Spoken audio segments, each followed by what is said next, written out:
Easy registered at hindi pang 7 days. At yes, makakautang ka po dito. Kasi ako guys, approved na naman po yung aking application. At alam nyo ba guys 25,000 na po ang pwede kong mautang dito. Yes, kasi as of now, meron po silang limited offer. Sa totoo talaga guys, 6,000 lang ang pwede kong mautang ngayon. Pero dahil nga may offer sila, naging 25,000 pesos. At hanggang April 19 lang po ito ha. Kaya ngayon guys, kung may account po kayo kay Mr. Cash ngayong 2026, i-check nyo po yung mga account nyo. Baka may offer na po sa inyo na loan amount na up to 25,000 pesos. So for today's video nga po, i-share ko sa inyo kung magkano na lang yung mare-receive ko sa 25,000. Magkano yung interest at service fee na ibabawas para alam nyo. At dito pa lang sa video natin, makakapag-decide ka kung go kang umutang kay Mr. Cash ngayong 2026. Kaya kung gusto mo naman ganitong video at hindi ka pa po nakasubscribe, just click the subscribe button and turn on the notification bell para lagi kang updated sa mga ganitong topic. And for today's video nga po, sila po yung dalawang kaswerte na napili ko na nag-comment lang dyan sa aking mga video. Kaya kung gusto mo rin sumali sa aking pag-giveaway, don't forget to like this video, mag-iwan po ng comment dyan sa comment section at please share para makasali kayo sa aking pamanting cellphone giveaway. At eto nga guys, si Mr. Cash ngayong 2026. Ito talaga yung loan amount na dapat ay mauutang ko lang ngayon. 6,600 po. Kung makikita mo dito guys, no? So kanilag ko po dito yung apply now and yes, congrats! You have been granted a temporary credit limit. Yes, temporary lang po ito guys. So dito guys, kung gusto mo mag-apply, mag-fill up ka ng iyong ID information. So lahat naman ng ID valid guys. Personal information, work info, bank account details, and reference person. So after mo ma-fill up ang lahat ng yun guys, eto nga, higher loan amount, higher chance of approval. So from 3,500 yung kababaan guys, up to 25,575 pesos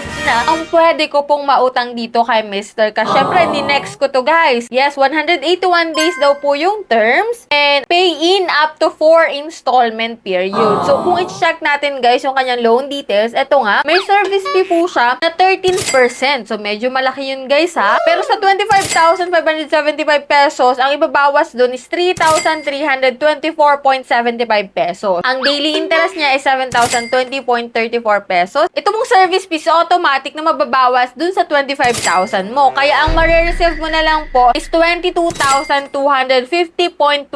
pesos. Pero po, dito sa installment na sinasabi nila, every 15 days po ang bayaran dito. Bali, mahahati sa 3 bayaran. Ang total repayment mo po is 31,316.59 pesos. Kasi inad na po dun yung interest na 7,000 pesos. So, bali guys, 45 days to pay siya. Nahati sa 3 bayaran. Every 15 days ang bayad. So, magbabayad ka po ng 10,438 pesos every 15 days. So, sa 25,000 mo, 22,000 lang yung na-receive mo, pero ang babayaran mo is 31,000. Okay ba sa'yo yung terms na gano'n? Pero kung ayaw mo naman ng mas malaki, guys, pwede mo namang bawasan yun, guys. Kasi ang minimum dito is 3,500, pinaka-maximum is 25,000. So, pinakita ko lang po sa inyo, if ever na gusto nyo yung pinakamalaking amount talaga, 25,000 pesos. So, yan yung installment plan natin. And yan nga, just one click away, guys, approve. At talagang pasok sa banga. If ever na gusto mong mangutang dito kay Mr. Cash. O, diba? Ganun. Walang hassle, guys. Wala nang ibang pinapasa. One valid ID lang makakautang ka. Pero teka lang ha, pag-isipan nyo mabuti yung para sa interest, para sa service fee. Kasi medyo malaki yung service fee, 13% sa 45 days. Nasa sa inyo pa rin naman yan, guys, kung go kayo dito or hindi. Kung kailangan nyo ng malakihang pera, why not? Kasi 45 days naman siya. Every 15 days yung bayaran at installment. Pero since malaki yung para sa interest, 7,000, mapapaisip ka, di ba? Kaya bago kayo umutang sa mga ganitong loan application, alamin yung loan details, ha? Alamin yung service fee, yung interest, at saka kung hanggang kailan siya babayaran para at least hindi na kayo magulat na, bakit ang laki ng babayaran ko? Bakit ganito na, di ba? So, para aware na rin kayo. And that's it. Yan yung loan ko dito, guys, kay Mr. Cash ngayong 2026. And hoping ako, guys, sa mga account nyo, may ganitong offer din. Kasi hanggang April 19 lang po ito, guys. Kaya i-grab nyo na hanggat may promo sila. Pero huwag kayong mag-grab ng opportunity opportunity kapag wala tayong inaasahang pambayad, ha? Baka mabaon tayo sa utang. No, yun sa mga may emergency, sa may mga urgent needs lang, guys. And hoping for today's video, nagkaroon kayo ng idea about dito kay Mr. Cash na bagong offer nila ngayong 2026. And that's it. Sa mga hindi pa dyan nakasubscribe sa aking YouTube channel, kayo click the subscribe button, turn on the notification bell, and be updated sa aking mga latest uploads. So, bye-bye na muna for now, guys. See you on my next video.